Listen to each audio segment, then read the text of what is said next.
إن الدين عند الله الإسلام وما اختلف الذين أوتوا الكتاب إلا من بعد ما جاءهم العلم بغيا بينهم ومن يكفر بآيات الله فإن الله سريع الحساب. बेशक معتبر شلی دین دی الله تعالی پنه اسلام دی او هغه کسونه چې کتاب ورته ورکول شوی دی اختلاف نه دی کړی مګر ورستله دی چې دوی ته علم راغی په خپل منځ کې د ضد او سرکشۍ په سبب او هغه کس چې د الله تعالی په آیاتونو باندې کافر شي نو یقینا الله تعالی بخي ژر حساب کوونکی دی. فإن حاجوك فقل أسلمت وجهي لله ومن اتبعني وقل للذين أوتوا الكتاب والأميين أأسلمتم فإن أسلموا فقد اهتدوا وإن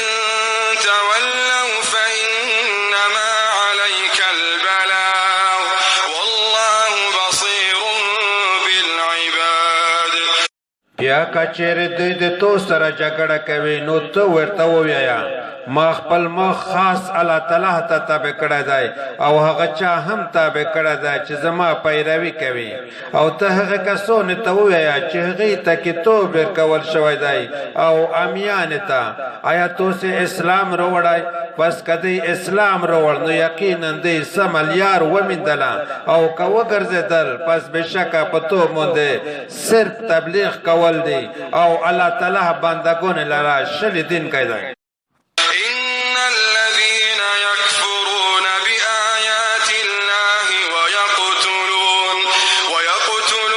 النبيين بغير حق ويقتلون الذين يأمرون بالقسط من الناس فبشرهم بعذاب أليم.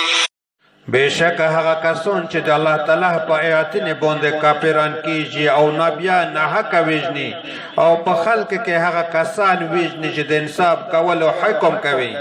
نو هغوی ته د بیخي دردونکي عذاب زیری ورکوي. أولئك الذين حبطت أعمالهم في الدنيا والآخرة وما لهم من ناصرين.